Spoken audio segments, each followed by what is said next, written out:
What are the main advantages of Turkish citizenship by investment, and what are the main advantages of Caribbean citizenships by investment programs? Today I am going to compare these two programs in this video, in which one you should go for or which one is better in today's circumstances. Let's find out.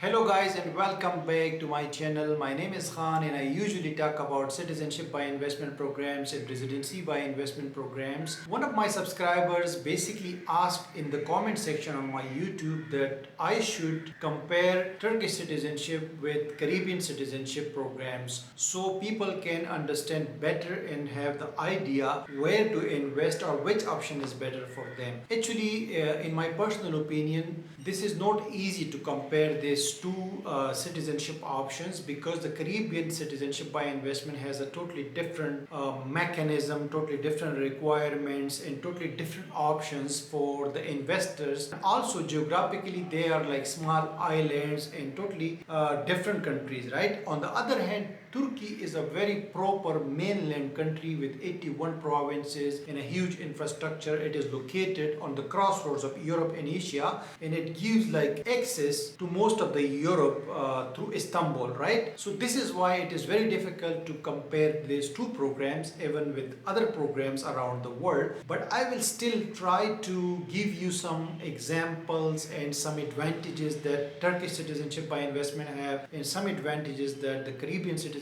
by investment have, because I personally got Turkish citizenship by investment and I have traveled with the passport to many countries, and so far I would personally say that my experience is very good. Now let's come to the point. What are the main advantages of Turkish citizenship by investment? The main advantages are that it is a proper country. Like the Caribbean countries are small island countries, so it's not easy to go there, visit there and settle down there, right? On the other hand, Turkey is a proper place where you can settle down, where you can live with your family anytime. Like it is a proper plan B, it is a proper second option in case something goes wrong in your own country. You can anytime come to Turkey and settle down, live there as a citizen if you have Turkish citizenship already. So this is why Turkey is a plan B, basically, in a proper country where you can settle down and it gives you access to Europe. It all comes to personal preference. Some people,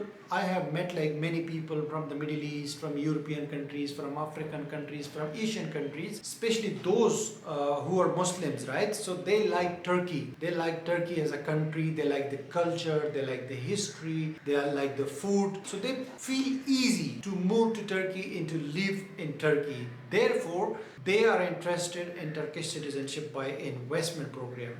Now, on the other hand, Turkish citizenship by investment requirement is now 400,000 US dollars, which is a huge amount, right? When I got the Turkish citizenship by investment, at that time it was 250k USD before 2022, right? Just 1 year before, they increased it to 400, which is now a big amount, because if you compare it to other citizenship by investment programs in the Caribbean, the Caribbean programs have like much lower requirements. Even for the whole family, you can get citizenship by investment in the Caribbean countries for as little as 150,000 US dollars, and for a single applicant you can get it with 100,000 US dollars, right? But in Turkish citizenship by investment, whether you are one person or you have a whole family, you have to invest 400,000 and the real estate, and also you have to lock that property for 3 years. After 3 years you can resell it, right? On the other hand, in the Caribbean option, you can give donation, like directly donation to the government. That money will not come back to you. So in terms of return on investment, the Turkish option is better, because in Turkey, when you invest the money, like right now it is 400,000, so when you invest this money, it will return to you with a lot of benefit. Like it will increase, your investment will increase almost, like right now, if I give you the example of current property prices, then it has increased like 30 to 40% in last 2 years. So we can expect that it will give you a return of more than like 20 to 30% in Turkey. Like you will get your original investment and extra you will get benefit with your investment. On the other hand, in the Caribbean option, if you give donation, that is the simple and easy option for citizenship, right? If you give that donation, you will get nothing, right? And you have to pay like hefty amount of government fees, processing fees, due diligence fees, and different fees, right? So like 20 to 30,000 you have to pay extra when you are going for the donation option in the Caribbean citizenship by investment programs. On the other hand, in Turkish program, they ask you very minimum requirements like documents like your birth certificate, your marriage certificate, your passport, and pictures, and that's it. Just very simple documents they ask.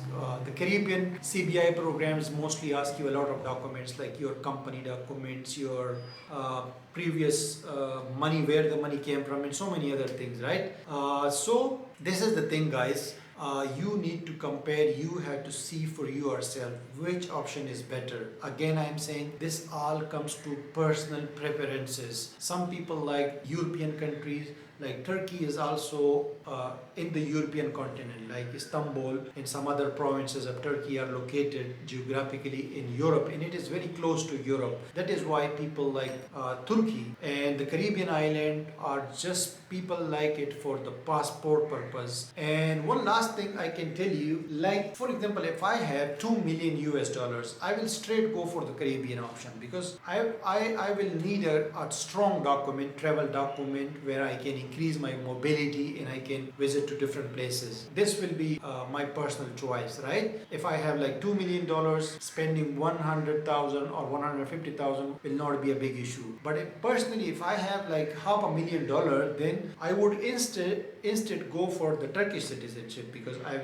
will want to get my investment back and do something else with that investment, right? So this would be my personal choice. Now, one more thing is very important to mention here. If you really need to go again and again to the Schengen area, you need a UK visa again and again, then the Turkish passport doesn't give you that visa-free access to the Schengen area and to the UK. That is why then you can go for the Caribbean option, because the Caribbean option still has visa-free access to the UK and the Schengen area, especially the passports of St. Kitts and St. Lucia and Grenada, because Dominica already lost visa-free access to the UK. I made a video about that, you can watch that, and that is why now people are asking me to compare the Caribbean citizenship options with the Turkish citizenship. Why they are asking? Because if the Caribbean CBI programs, if the Caribbean passports actually lose access to Schengen area and UK, then there will be no difference between Turkish passport and the Caribbean passports, because it will have the same access to different countries for visa-free travel. So that is why I have given you all of my points, the advantages and disadvantages and the benefits of Caribbean passports versus